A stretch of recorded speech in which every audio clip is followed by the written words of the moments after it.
Hello, dear students. Our today's topic is From the Diary of a Young Girl.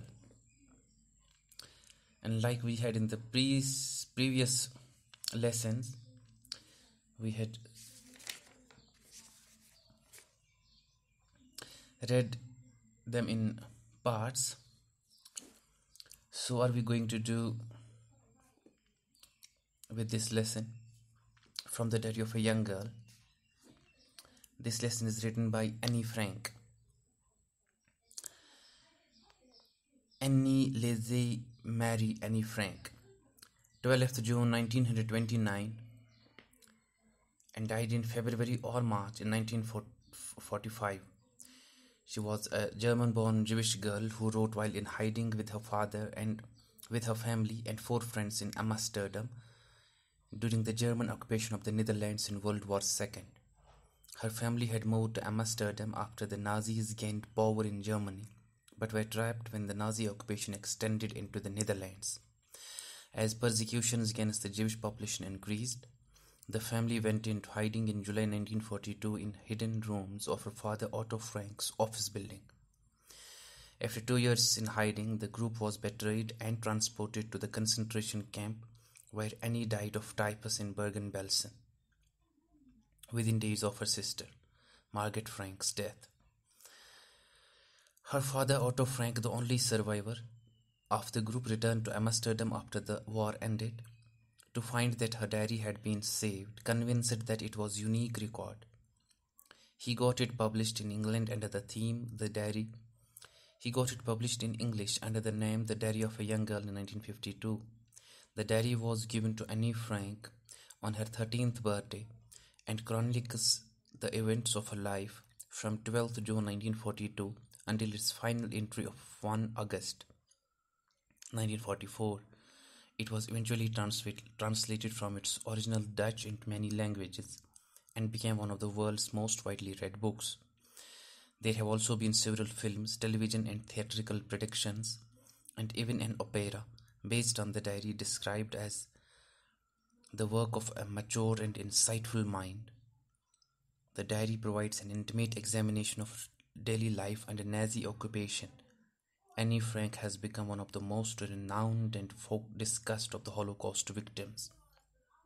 प्यारे बच्चों, हमारा ये lesson from the diary of a young girl जिसका नाम है, इसको एनी फ्रैंक ने लिखा है। और आज के क्लास में हम सिर्फ एनी फ्रैंक के बारे में जानेंगे कि एनी फ्रैंक कौन है। और जैसा कि टाइटल से ही पता चलता है कि ये एक्सट्रैक्ट किया हुआ लेसन है उस बुक से जिसका नाम है the diary of a young girl. इसलिए इस टाइटल का नाम है from the diary of a young girl, यानी कि उस किताब से लिया गया है ये एक्सट्रैक्ट, ये इक्तिबास, जिस किताब का नाम है the diary of a young girl. ठीक, इसलिए इस नाम के सामने फ्रॉम लगा हुआ है हमारी टाइटल में। और इस लेसन को जानने से पहले आपके लिए ये जानना ज़रूरी है कि आज तक जो हैं वर्ल्ड वॉर 2 हुए हैं। एक 1914 से लेकर के 1918 तक, और दूसरा वर्ल्ड वॉर 1939 से 45 तक चला था। और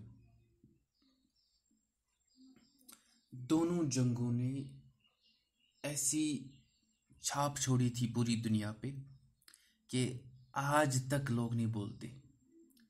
आज तक वो छाप जो है मौजूद है इंसानियत पे और दुनिया पे, कि जंग कितनी तबाहकारियां ले आती है अपने साथ, जंग कितना ज़्यादतियां ले आती हैं लोगों के साथ, इतना जुल्म, तशद्दुद, मार दाड़, कत्ल, गारतगरी, ये सारी चीज़ें जंग से पैदा हो जाती हैं। और इस कहानी में सेकेंड वर्ल्ड वॉर की निस्बत से हमें समझाने की कोशिश की गई है कि किस तरह की तबाहकारियां जो हैं, किस तरह के जुल्म तशद्दुद हुए थे सेकेंड वर्ल्ड वॉर के दौरान। और ये चूँकि Annelies Marie Anne Frank इसका नाम है, लंबा चौड़ा नाम है इसका। और लंबे नाम जो हैं अक्सर हमारे यहाँ भी बड़े नामों को शॉर्टन करते हैं, हम छोटा बोलते हैं। और इसका छोटा करके जब नाम बोला जाता है तो एनी फ्रैंक बोलते हैं, ठीक। और ये एनी फ्रैंक 12 जून 1929 को पैदा हो गई थी और इंतकाल या तो फरवरी के महीने में या मार्च के महीने में 1945 को हुआ था, जिस साल जंग जो है दूसरी वर्ल्ड वॉर ख़त्म हो गई, उसी साल इनका इंतकाल हो गया एनी फ्रैंक का। She was born German born Jewish girl, वो जर्मनी में पैदा होने वाली यहूदी लड़की थी, जिव्स कहते हैं यहूदियों को, who wrote while in hiding with her family and her 4 friends in Amsterdam during the German occupation of the Netherlands in World War II।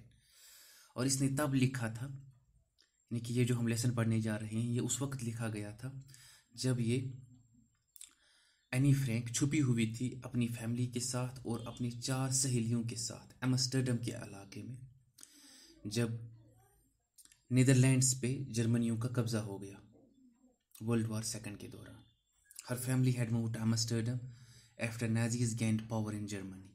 इनकी फैमिली एम्स्टर्डम शिफ्ट हो गई थी जब जर्मनी में नाजीज जो कि हिटलर की वो थी पार्टी, जब उन्होंने काफ़ी पावर हासिल किया था एम्स्टर्डम के इलाके में, जर्मन के इलाके में, तब ये वहाँ से शिफ्ट होकर के एम्स्टर्डम चले गए। और आपके लिए ये जानना ज़रूरी है कि नाजीज जो नाजी पार्टी है हिटलर की, वो सिर्फ ये चाहते थे कि जिव्स को दुनिया से ख़त्म करें। और चूँकि ये इसका ताल्लुक़, इस लड़की का ताल्लुक़ जिव ख़ानदान से था, इसलिए जो है ये लोग भाग गए, एम्स्टर्डम चले गए। But way tried when Nazis occupation extended into the Netherlands. लेकिन जब नीदरलैंड्स तक नाजी पार्टी का, यानी हिटलर की पार्टी का, जब वहाँ तक उनकी हुकूमत फैल गई तो ये वहाँ पे फंस गए। ट्रैप यानी फंसने को कहते हैं। As persecutions against the Jewish population increased, the family went into hiding in July 1942 in hidden rooms in her father Otto Frank's office building। और जब यहूदियों के खिलाफ जुल्म तशद्दुद बढ़ गया और इनकी फैमिली ने क्या किया, एनी फ्रैंक की फैमिली ने 1922 के जुलाई महीने में ये लोग ऑफिस बिल्डिंग जो इनकी बाप की थी, उनके ऑफिस का नाम इनके बाप का नाम ऑटो फ्रैंक था, और उनकी जो ऑफिस बिल्डिंग थी, उन ऑफिस बिल्डिंग के जो कमरे थे वहाँ ये चोरी छुपे बैठ के अपना दिन गुजारा करते थे, छुपे छुपे। After 10 years in hiding, 10 साल ये छुपते रहे। The group was betrayed and transported to the concentration camp। Betray कहते हैं धोखा देने को। और 10 साल ये उधर इधर जो हैं चोरी छुपे दिन गुजारते रहे। 10 साल के बाद इनको धोखे से वहाँ से निकाल करके कंसंट्रेशन कैंप पहुँचाया गया। नाजीज ने, यानी हिटलर की वो जो पार्टी थी नाजी, हिटलर की फौज, उन्होंने कंसंट्रेशन कैंप बनाए हुए थे, यानी ज़बह खाने। वो जिव्स जहाँ भी मिलते थे उनको कंसंट्रेशन कैंप में ले जा करके वहाँ पे मार दिया जाता था। और इन लोगों को भी धोखे से वहाँ ले लिया गया और वहीं पे कंसंट्रेशन कैंप में बर्गन बेल्सन का जो इलाका है वहाँ पे एनी की मौत हो गई 1945 में। और कुछ ही दिन हो गए थे मार्गेट फ्रैंक मर गई थी, जो कि इसकी बहन थी, इसकी बड़ी बहन मार्गेट फ्रैंक। उसकी डेथ के बाद कुछ ही दिन ये बेचारी एनी फ्रैंक जो हैं वो मर गई।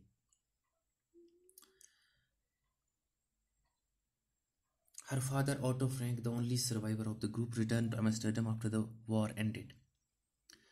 और इनका जो अकेला बचने वाला बंदा था इनकी फैमिली में वो था इनका बाप ऑटो फ्रैंक। और जब जंग ख़त्म हो गई तो वो एम्स्टर्डम वापस आ गया to find that the diary had been saved. और जिस घर में ये चोरी बैठे थे, छुपे हुए बैठे थे, वहाँ पे उसने देखा कि वो जो डायरी एनी ने लिखी थी वो मौजूद है, वो ज़ाया नहीं हुई है। Convinced that it was a unique record, उसको लगा कि ये एक बहुत अहम दस्तावेज़ है। He got it published in English under the name the diary of a young girl in 1952। 1952 में उसने इसको किताबी शक्ल में पब्लिश करवाया और इसका अंग्रेज़ी नाम जो है वो पड़ गया था the diary of a young girl. आज का हम यहीं पे रोक देते हैं और एनी के बारे में थोड़ा और जानने की कोशिश करेंगे हम नेक्स्ट लेसन में, जो कि पार्ट 2 होगा हमारा। तो थैंक यू डियर स्टूडेंट्स, इस टेक्स्ट बुक में आप इसको पढ़ोगे और वीडियो देखने के बाद जो है आपका कोई भी कन्फ्यूजन हो व्हाट्सएप करके हमें बता दीजिए, हम वो दूर करने की कोशिश करेंगे। Thank you dear students, have a nice day.